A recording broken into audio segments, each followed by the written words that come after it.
Our next presentation will be from The Ohio State University.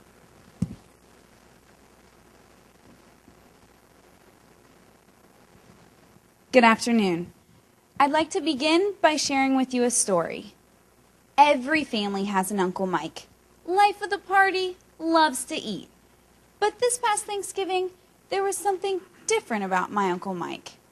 His plate was virtually empty, which is something my grandmother will not tolerate.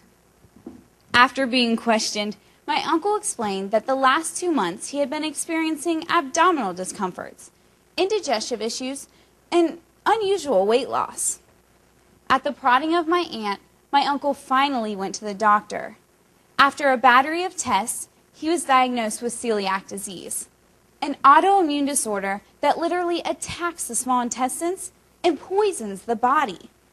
The doctor told him that if symptoms go undiagnosed, it can become life-threatening. And he also learned that celiac disease is a problem facing millions of Americans today. But so far, the only cure is to completely eliminate gluten from the diet. This means absolutely no consumption of any traditional flours, wheat, barley, or rye. And unfortunately, that includes almost all of my grandmother's famous cooking. My colleagues and I have conducted extensive research on consumer profiles like my Uncle Mike. We've uncovered a desperate need for products that are both gluten-free and still have the same flavor and consistency of conventionally prepared foods. I am proud to announce that Buckeye Dairy Cooperative has developed a product that squarely addresses the needs of this growing market. We present to you today Break-Free Cannoli, a 100% gluten-free cannoli that tastefully satisfies and caters to those who suffer with celiac disease. My colleagues and I are excited to share the specifics of this venture with you today, starting with Chris and the market analysis. Thank you, Emily. Our target customers are men and women ages 35 to 49 who suffer from celiac disease and gluten intolerance.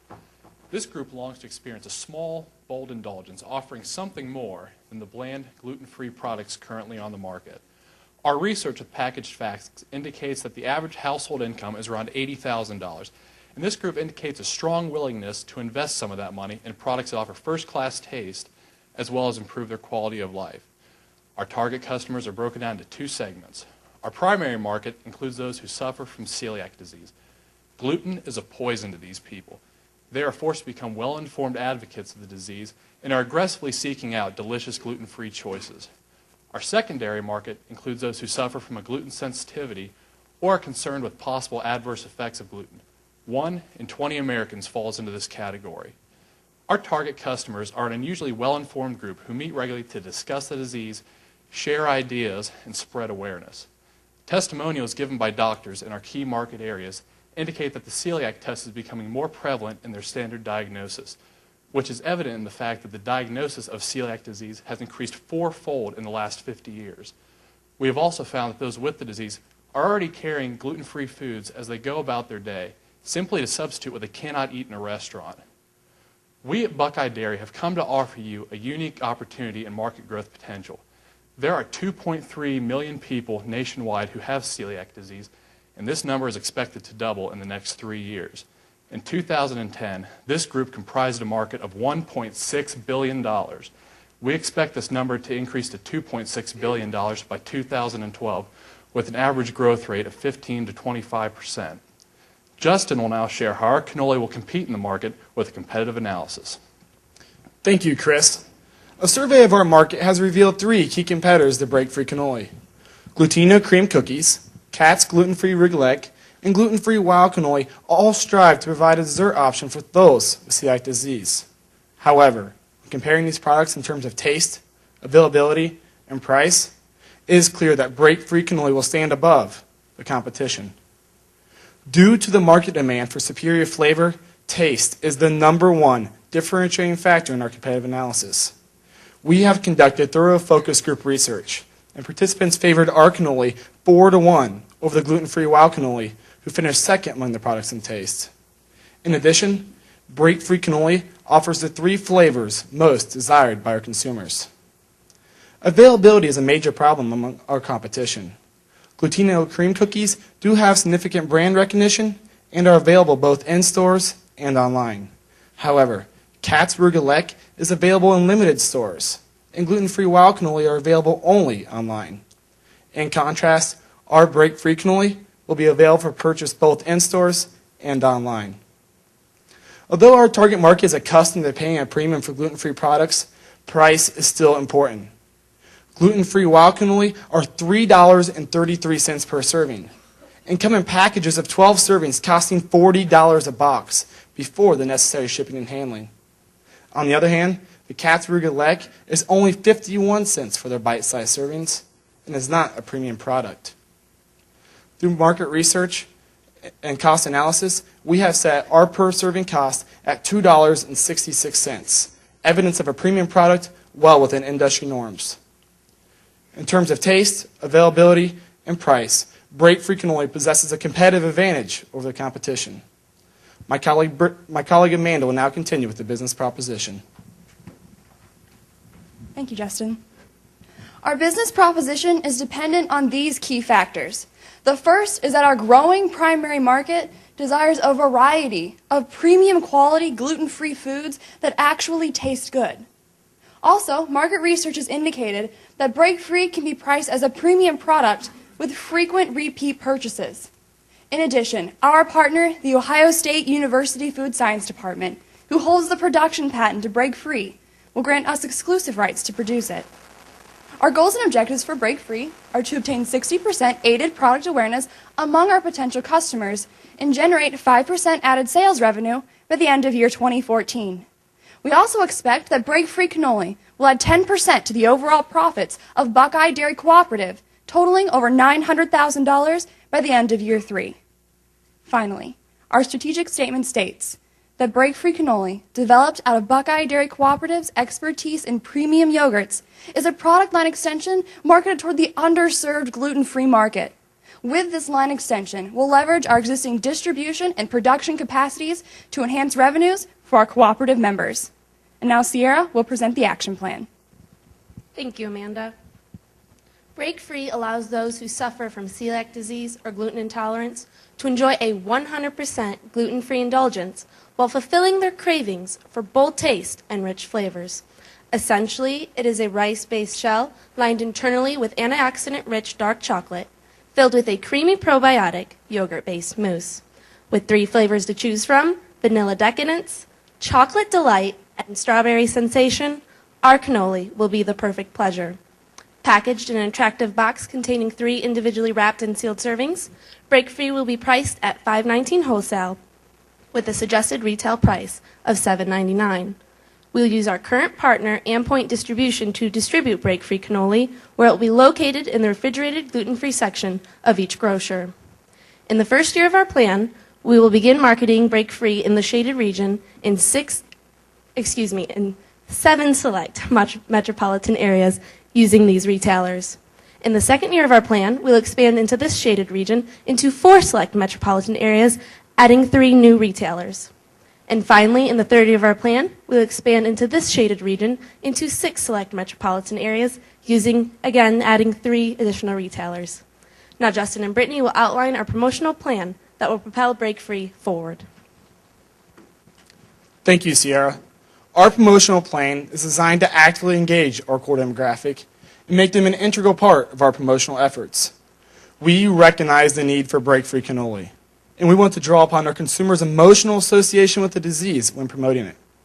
We've divided our promotional plan into 4 strategic segments: social media, advertising, trade promotion, and public relations. My colleague Brittany will begin with social media.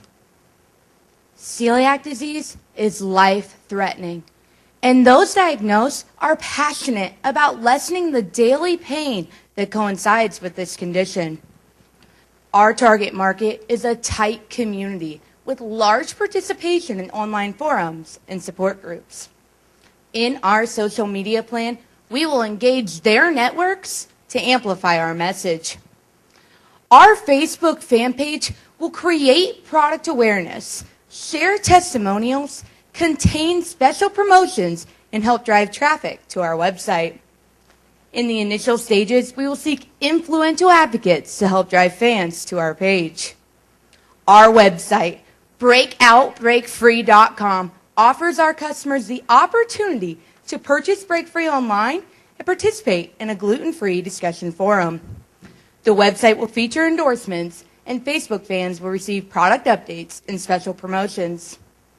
Company representatives will also participate in popular gluten-free blogs and Twitter to help create product awareness and answer customer concerns.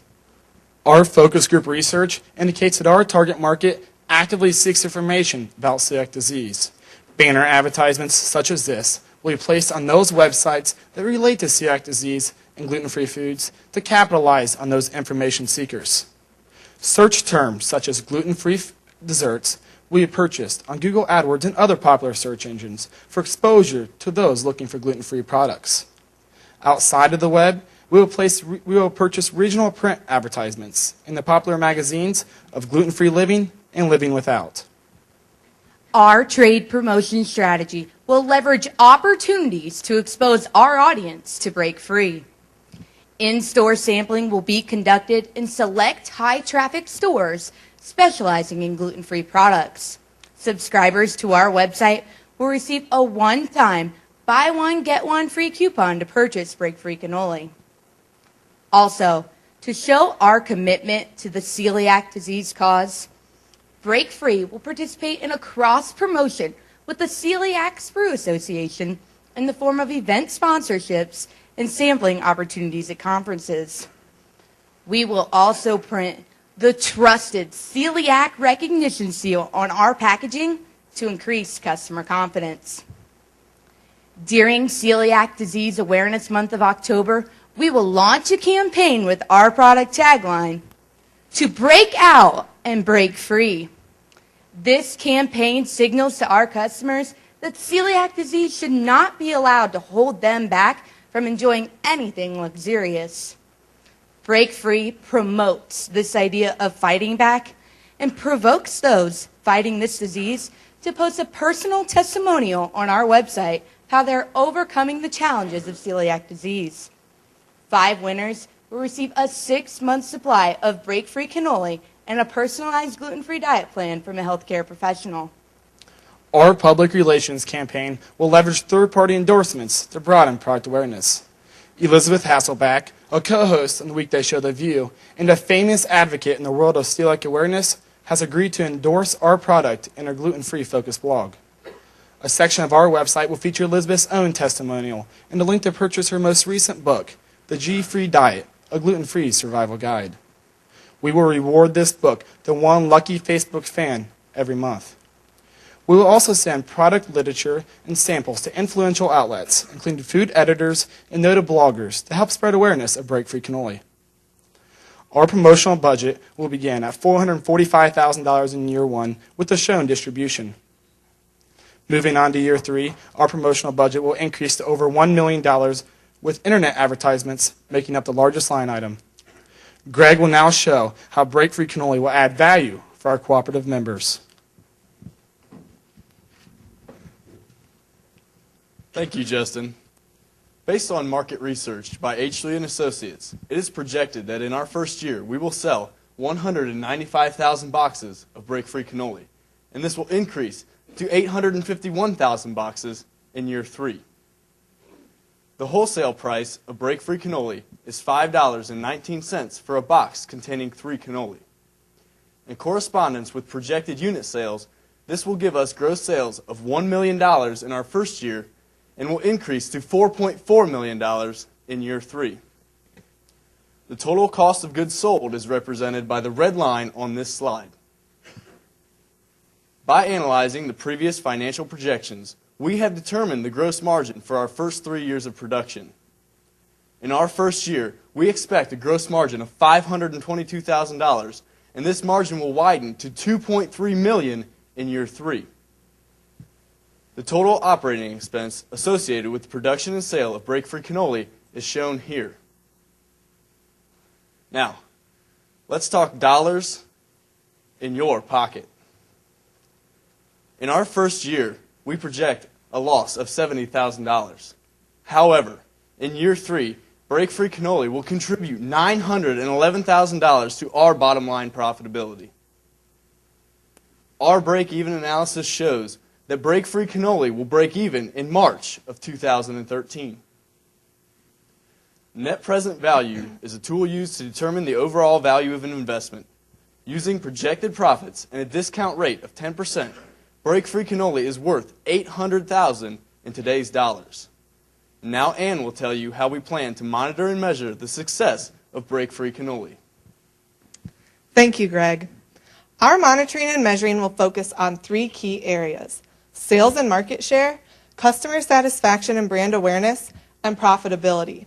Our focus will center on our actions in the unlikelihood that our objectives are not met. We will monitor our sales and market share by reviewing sales and shipment receipts on a weekly basis. Our goal is to detect trends that will enable us to position our product in the market. We will also use sales data to distribute desired flavors to the correct locations. If we find that sales are below expectations, we will alter our promotional mix. To measure customer satisfaction, we will monitor our Facebook fan page as well as Twitter, assuring that any complaints are resolved. We will continuously monitor our positive feedback from customer testimonials featured in our promotional materials. Also, we will conduct surveys and polls through social media as well as through celiac web pages and blogs to determine brand awareness and to see if existing channels need to be adjusted. The bottom line for monitoring and measuring the performance of break-free cannoli is profitability. We will continuously monitor profits, assuring that we detect trends in a timely manner. If we find a trend of lagging profitability by 9% or more for any 2-month period, we will precisely evaluate the situation. This could include, but is not limited to, production, distribution, or price. Furthermore, we will reconsider future market expansion plans. Now Emily will recap the exciting potential of break-free cannoli. Thank you, Ann. By identifying the challenges of the celiac sufferer, we were able to meet your challenge, to find a profitable growth alternative for our co-op members. With the addition of the break-free cannoli, we will provide a product line extension that brings added value and thus added return to every ounce of yogurt that we sell. Gain ready access to our target market by leveraging existing distribution and retailer relations. Provide an overall 10% profit increase to BDC by 2014. And finally, be positioned as a market-leading provider for flavorful and nutritious foods for this underserviced yet significant growth market. Simply put, the break-free cannoli is a win-win situation for both our potential customers and for BDC. Board members, the analysis is complete. The plan is thorough, and the results are unmatched by any other product that we currently provide. We urge you to break out and break free and approve this plan today. My colleagues and I are now ready to answer any questions that you may have.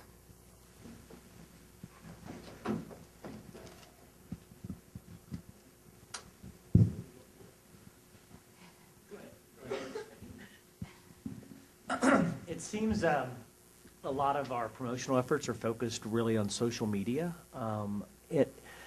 Is there some research that backs up that's where people are going to get information related to this is a health issue? And I'm seeing that maybe we're light in influencers. I think we have Elizabeth Hasselbeck or something. I can't remember the name.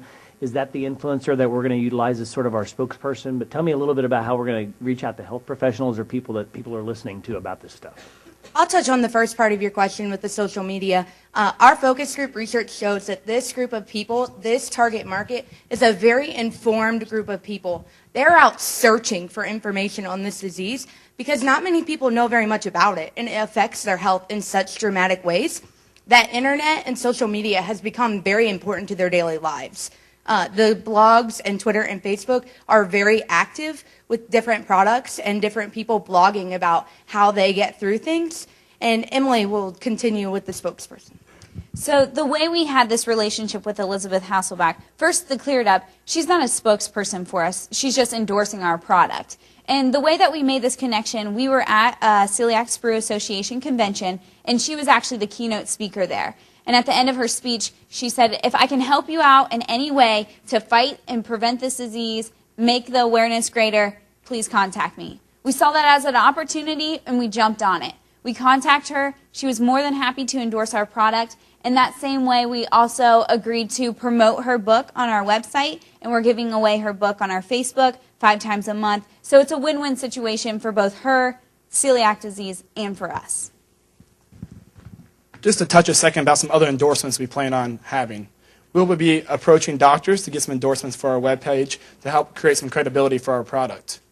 Another thing we'll be doing to realize is 85% of the people in our target research use the internet at least 3 times a week to look for gluten-free products. So it's a very niche market, and that's the area that we really want to target toward. Another thing to touch on, we are participating in these conventions and these regional conferences. These people believe very deeply in this cause, and they meet several times a year, and we're participating with that group of people and getting our brand out there and getting to know their needs to bring product satisfaction. So sort of a follow-up, if we know these people are very hungry for information, and I'm not sure if we consider ourselves yet a reputable deliverer of that information, is there any sort of strategy in place or in mind to become one of those people that they're going to go to and look for information? So do we have sort of a content strategy of, hey, we want to be the deliverer of this information that they're constantly searching for on the internet? Sure. One of our biggest challenges will be the fact that we don't currently market specifically toward those with celiac disease. We have other products in our product line that are inherently gluten-free, but we're not targeting specifically them. So we're going to have to implement our effective promotional plan to really go out there and advertise and promote our product on those trusted websites and those trusted celiac disease circles, such as at trade promotions. And those are the avenues we plan on getting out to get our name out there and have them give us a shot. In addition to that, just to build confidence with our consumers, we do have the Trusted Celiac Awareness logo on our package. And then also, we recognize that tasteability is a huge part in whether a consumer is going to purchase a product or not. And since they're not aware of this product, we have allocated funds in our promotional budget to ensure that there is going to be taste testing at these sprue conventions as well as in the stores where they can be purchased. Question I have is, what share of the market are you trying to get of this market? In your analysis, you say that there's a $1.6 billion market, and then when I look at your goals, you say that you want to generate 5% added sales revenue, which is that $1 million. My question is, what after the first year, what share are you going to have of that gluten market? Is it 1%? Is it 10%? Okay, yeah. So this market is a very new and up-and-coming market, and so it's not very defined what the market share will be. So we're kind of focusing more on things like our aided brand awareness, our customer satisfaction, things of that nature, monitoring our Facebook fan page, things like that. So how will you know if you're growing share in that market and that the market's not just growing and you're just staying stagnant with the growth of the market if it's a brand new market? That's a very good point because it's a very quickly growing market. As we projected, the industry is growing very rapidly. Remember, we are not competing against some of the staple products inside that market. We are in the dessert aspect of the celiac disease market. So to figure out what kind of market share we have, we'll use some of our awareness. We'll see what other products are out there, how much they're being talked about. It's very hard for us to get our hands around what specific products we're competing against. So we think it'd be much more beneficial to focus on things internally that we can control. Okay. I got one other question. You said your pricing strategy, you're going to price at a premium, but there was that one product that was actually priced $3.30 or something like that per serving. So they would actually still be priced higher than your product, wouldn't they? Yes, absolutely. They are priced above our product, and one of the ways we came up with our price is we did studies on the willingness to pay from our consumers. So during our focus group research, we calculated the willingness to pay, and that's how we came up with that $2.66 per serving. So we're actually quite thrilled that we're not the highest priced product because they don't even factor in the cost of shipping and handling. But just because we're not the highest priced product does not mean we're not a premium product.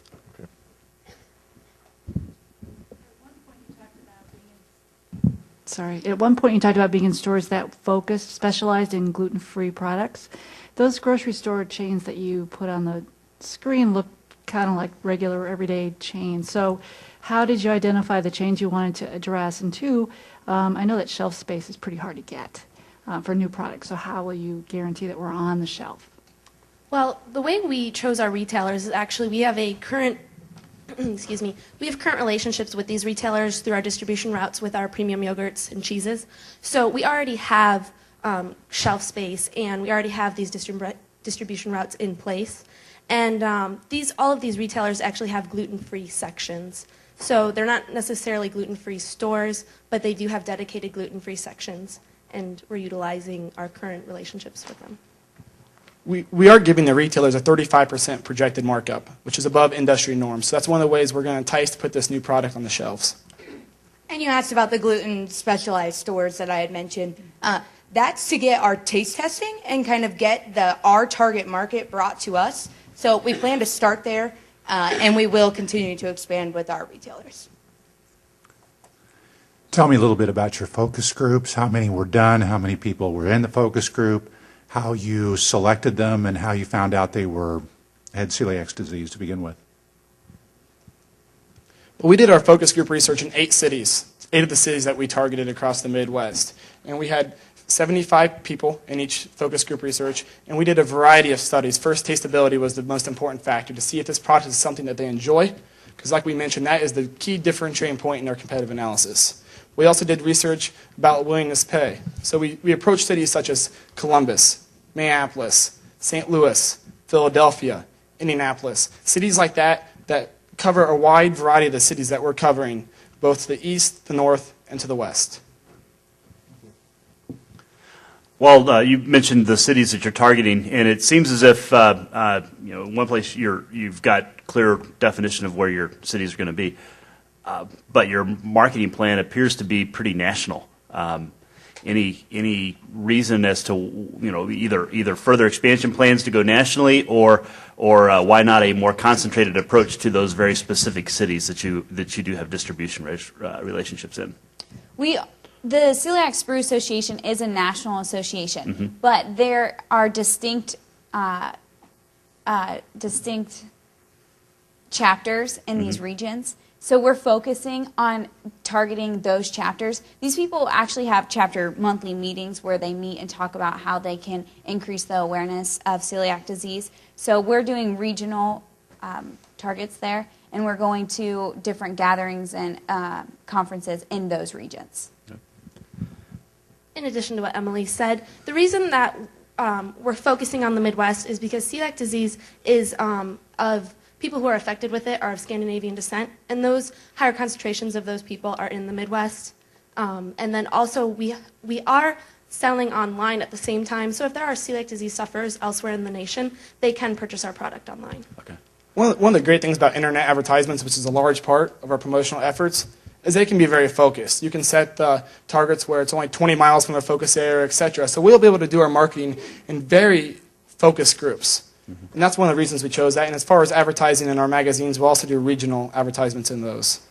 Is there going to be with selling your product online? Thank you. Very good. That's my question.